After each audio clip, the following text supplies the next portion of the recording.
600 personnes. J'ai un petit peu le trac. D'où le grand soupir avant de commencer. Je suis certain qu'on vous l'a déjà dit au moins une fois. Respire un grand coup, ça ira mieux. D'ailleurs, ça va mieux.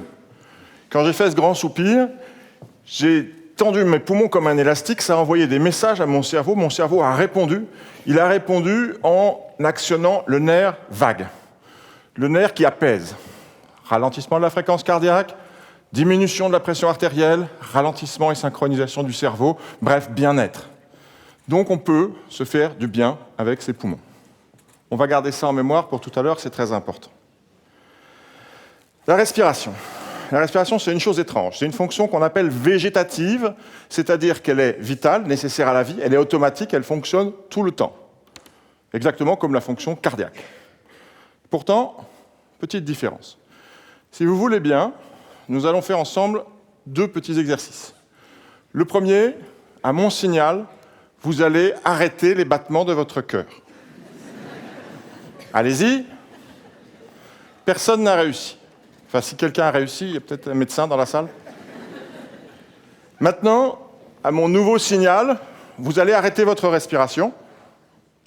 Tout le monde sait le faire. Et donc, j'ai une fonction vitale, indispensable, que je peux contrôler à volonté. C'est d'ailleurs pour ça que je peux, en ce moment, vous parler, m'adresser à vous, parce que je contrôle le flux d'air qui sort de mes poumons, je le régule pour produire la voix. Je peux aussi faire ça de façon non verbale, le soupir d'exaspération, j'espère que je ne vais pas en entendre trop là, pendant les minutes qui viennent, ou bien sûr, la respiration de l'émotion. Tout ça, fort heureusement, ça fonctionne d'une façon complètement transparente. Mon cerveau ne se rend pas compte que je suis en train de respirer.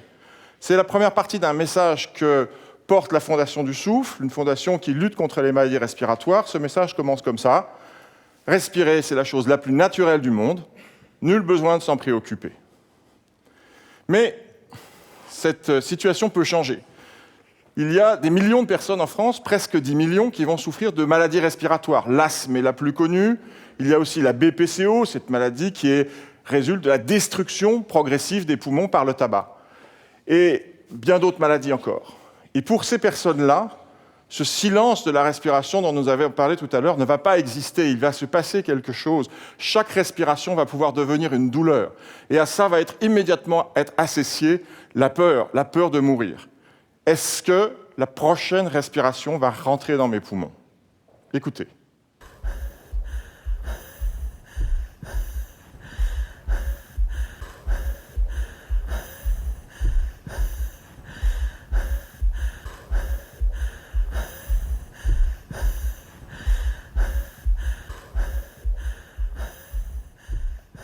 C'est désagréable, hein. Même pas besoin soi-même de l'éprouver pour comprendre ce que ça représente et d'avoir une empathie pour ça. Eh bien, chez les patients, c'est la deuxième partie du message de la Fondation du Souffle, quand la respiration devient un combat, une souffrance, plus rien n'a d'importance. Et la vie va rétrécir autour de ce souffle qui manque. Et donc, les gens qui ont des maladies respiratoires sont des gens qui sont touchés dans leur physique, dans leur psychique, dans leur social, et qui vont être emprisonnés par le handicap respiratoire. C'est un tableau très sombre, mais il y a encore pire. Parce que imaginez que face à cela, vous n'ayez pas de moyen de corriger les choses. Vous n'avez pas de traitement, et malgré tout ce que vous avez essayé de mettre en place, des médicaments, de la rééducation, etc., eh bien la difficulté respiratoire, elle est toujours là, elle persiste. Donc on va ajouter à la souffrance du désespoir, de l'impuissance, de la frustration. Qu'est-ce qu'on peut faire? C'est là qu'il faut se rappeler que c'est une pièce à 2 acteurs. Premier acteur, les poumons, malades, qui envoient au cerveau des signaux anormaux. Deuxième acteur, le cerveau qui les reçoit, je m'aperçois que je respire, et qui leur affecte quelque chose de négatif. Je respire et ça me fait peur. Et donc, la logique est de dire, est-ce que je peux soulager cette souffrance respiratoire en me tournant vers le cerveau? Eh bien, la réponse est oui. Pour cela, je vais pouvoir donner, par exemple, des médicaments. La morphine, qui soulage très très bien la douleur, tout le monde le sait, eh bien, la morphine, elle soulage aussi certaines difficultés respiratoires.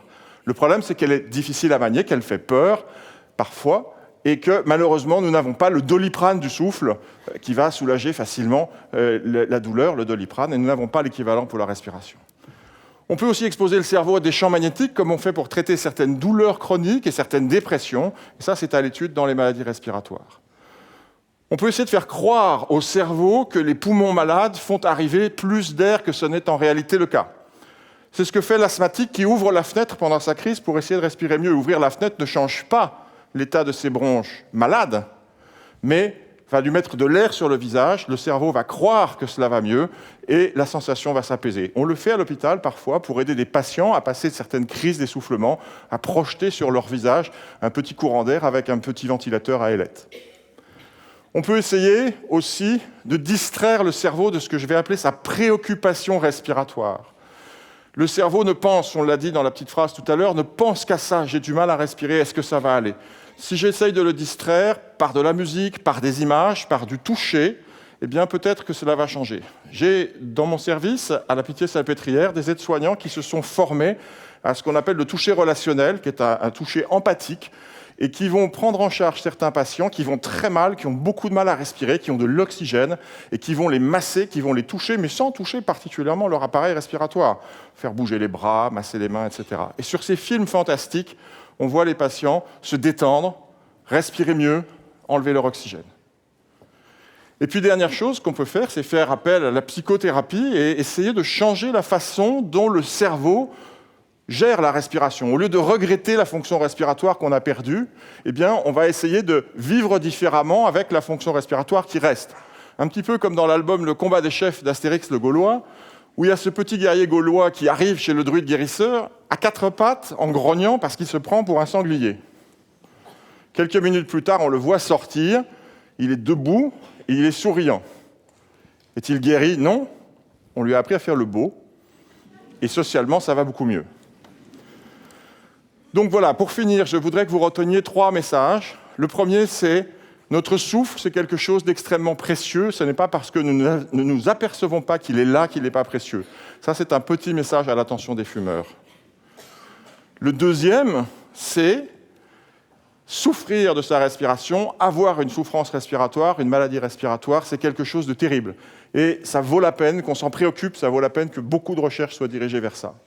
Et le troisième, c'est tant que je n'aurai pas la possibilité de guérir par des traitements, entre guillemets, magiques, les anomalies des poumons, je pourrais soulager, et je dois concentrer des efforts de recherche là-dessus, la souffrance respiratoire des gens qui ont des maladies du poumon en utilisant leur cerveau. Et on retrouve l'écho de ce que je vous disais au début, le cerveau et le poumon sont intimement liés, l'un peut faire du bien à l'autre, l'autre peut faire du bien au premier.